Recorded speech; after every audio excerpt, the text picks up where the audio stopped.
HTML5 Bangla টিউটোরিয়ালের আজকে part 19। আজকে আমরা দেখব একটি HTML ওয়েবসাইটে কিভাবে ফর্ম তৈরি করতে হয়। তো আমরা এখানে গত পর্বে যেগুলো দেখেছিলাম সেগুলো আমি ডিলিট করে দিচ্ছি। অ্যাকচুয়ালি HTML এ অনেকভাবেই ফর্ম তৈরি করা যায় এবং এটা আপনার ওয়েবসাইটের প্রয়োজন অনুযায়ী বিভিন্ন হয়ে থাকে। আমরা যেহেতু বেসিক বিষয় নিয়ে আলোচনা করছি, আমি স্টেপ বাই স্টেপ ফর্ম নিয়ে আলোচনা করতে থাকবো যতটুকু দরকার হয় আপনাদের ওয়েবসাইট তৈরি করার ক্ষেত্রে। আপনি যদি ফর্ম নিতে চান তাহলে প্রথমেই আপনাকে যে ট্যাগটা নিতে হবে সেটা হচ্ছে ফর্ম। তো ফর্ম নেওয়ার সাথে সাথেই এখানে দুইটা চলে আসছে, দুইটা অ্যাট্রিবিউট এবং ভ্যালু চলে আসছে। যেহেতু আমরা ক্লাস নিয়ে এখন পর্যন্ত কাজ করিনি, সেক্ষেত্রে আমি ক্লাসটাকে বাদ দিয়ে দিচ্ছি এবং দেখতে পাচ্ছেন এখানে ফর্ম চলে আসছে। এখানে দেখতে পাচ্ছেন অ্যাকশন একটা অ্যাট্রিবিউট রয়েছে।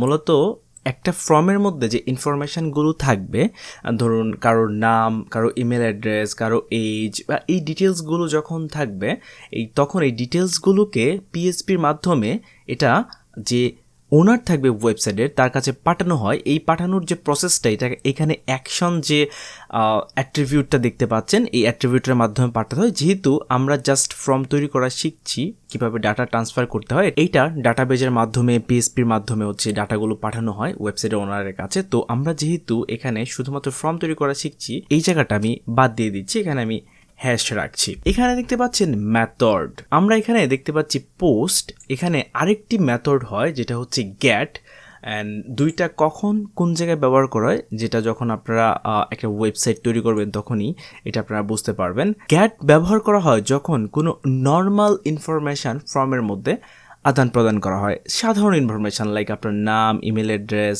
এইগুলো। কিন্তু যখন কোনো সেন্সিটিভ ইনফরমেশান আপনার এই ফর্মের মাধ্যমে ট্রান্সফার করা হয় বা ওনারের কাছে পাঠানো হয়, তখনই এখানে আমরা পোস্ট ব্যবহার করব। মানে সেন্সিটিভ যদি কোনো ইনফরমেশান হয় লাইক আপনার ক্রেডিট কার্ডের ডিটেলস, ব্যাঙ্ক ডিটেলস, এই টাইপের জিনিসগুলো যদি পাঠানো হয় তাহলে আমরা এখানে পোস্ট ব্যবহার করব। আর যদি কোনো নর্মাল ইনফরমেশান হয় তাহলে আমরা এখানে গেট ব্যবহার করব। সো আমরা যেহেতু একটা নর্মাল ফর্মে তৈরি করছি, তাহলে আমি এখানে গেট ব্যবহার করছি। তো এটা হচ্ছে আমাদের ফর্ম ট্যাগ, অ্যাকশন এবং মেথড থাকবে গেট। এখানে আরও অনেক কিছু অ্যাড করা যায় যেগুলো আমরা পরে ওয়েবসাইট তৈরি করার সময় শিখব। এর ভিতরে আমরা আরেকটা ট্যাগ নিব, ইনপুট। ইনপুট ট্যাগ নেওয়ার সাথে সাথেই দেখতে পাচ্ছেন এখানে একটা গড় চলে আসছে, মনে হচ্ছে যে এখানে কিছু একটা লেখা যাবে এবং আপনি দেখতে পাচ্ছেন যে এখানে কিন্তু লেখাও যাচ্ছে। তো ইনপুট ট্যাগের উপরে আমরা একটা টেক্সট দিয়ে দিব। তো দেখতে পাচ্ছেন এখানে আমরা ফার্স্ট নেম লিখলাম এবং তার নিচে একটা বক্স চলে আসছে, তার মানে হচ্ছে এখানে আমরা ফার্স্ট নেমটা দিয়ে দিব এবং তার পরবর্তী বিষয়গুলো আমরা আস্তে আস্তে এক এক করে সাজাবো। তো এখানে আরেকটা ব্যাপার লক্ষ্য করুন যে এটা কিন্তু পাশাপাশি চলে আসছে। তো আমরা যদি এখানে একটা লাইন ব্রেক দিয়ে দিই, বিয়ার দেওয়ার সাথে সাথেই এটা নিচে চলে আসছে।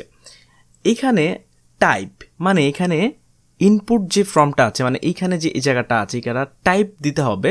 আপনি কি টাইপের ইনফরমেশন এখানে থাকবে টেক্সট দিয়ে দেন, তাহলে এখানে যা খুশি তাই লিখতে পারবেন, লাইক আপনার নাম্বার, কোনো ইমেল অ্যাড্রেস বা যা ইচ্ছা তাই লিখতে পারবেন।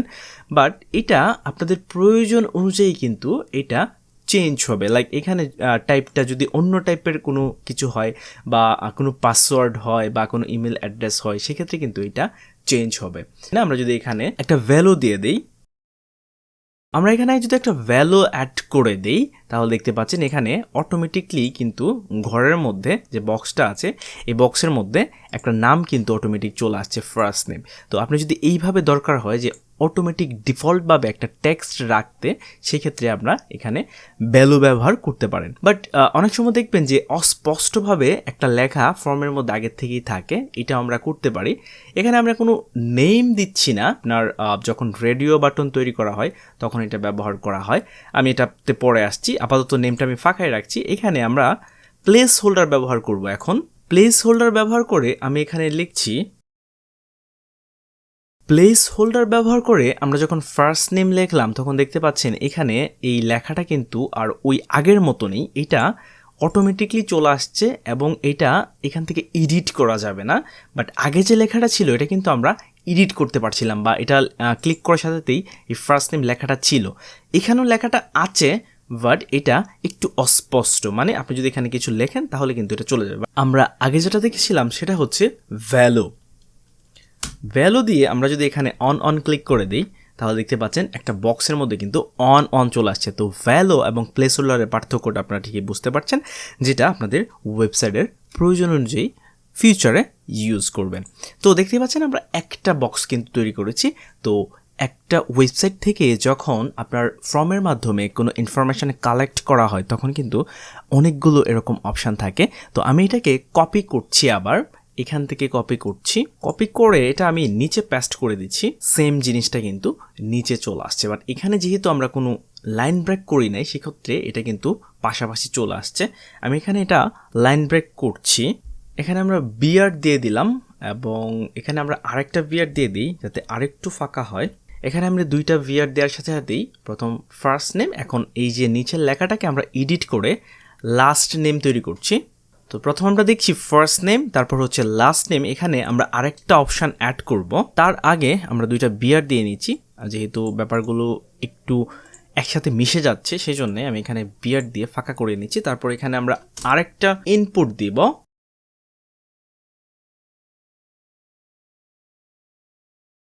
তো এখানে আমরা আরেকটা ইনপুট দিলাম, বাট এই ইনপুটটা ওইগুলো থেকে একটু ডিফারেন্ট, একটু ভিন্ন। এবং আপনারা জানেন যে ইনপুট ট্যাগের কোনো এন্ডিং ট্যাগ নেই। এখানে আমরা যে ইনপুট ট্যাগটা দিয়েছি, আগেরগুলো টাইপ ছিল টেক্সট, এটা হচ্ছে রেডিও। তার মানে হচ্ছে আপনি এখান থেকে সিলেক্ট করতে পারবেন, মানে আপনার যে ইনফরমেশানটা দরকার। তো আমরা এখানে যেহেতু মেল দিয়েছি, আমরা আরেকটা দিব ফিমেল।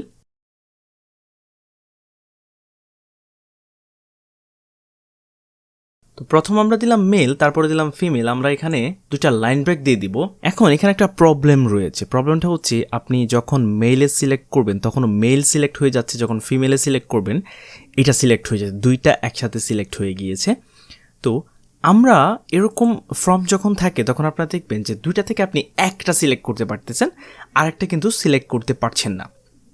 এরকম যদি হয়, আমি দুইটা লাইন ব্রেক বাদ দিয়ে দিচ্ছি, দুইটা পাশাপাশি থাকুক, তাহলে ব্যাপারগুলো আরও ইজি হবে বুঝতে। হ্যাঁ, আপনারা যখন মেল সিলেক্ট করবেন তখন ফিমেল সিলেক্ট হবে না, আর যখন ফিমেল সিলেক্ট করবেন তখন মেল সিলেক্ট হবে না, মানে দুইটা থেকে একটা সিলেক্ট হবে।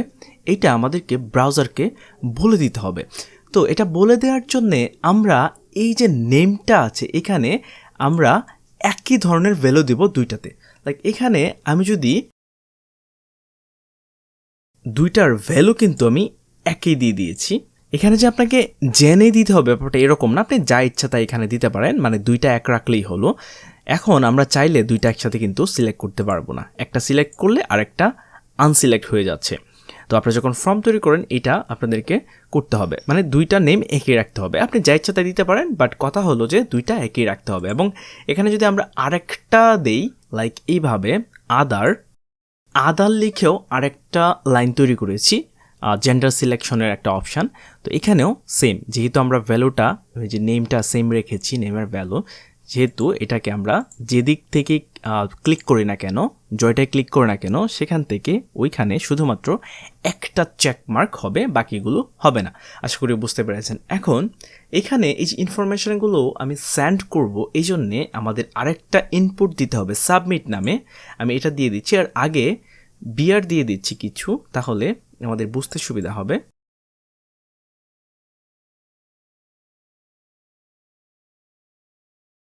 তো যখনই আমরা ইনপুট টাইপ সাবমিট দিয়ে দিলাম, এখন দেখতেই পাচ্ছেন এখানে কিন্তু একটা ফর্ম চলে আসছে এবং ফর্মের এখানে সেন্ড বাটন চলে আসছে। তো এই যে টাইপটা, এটার উপর ডিপেন্ড করে আসলে এই যে ইনপুট ট্যাগটা আমরা দিচ্ছি এর মধ্যে কি থাকবে।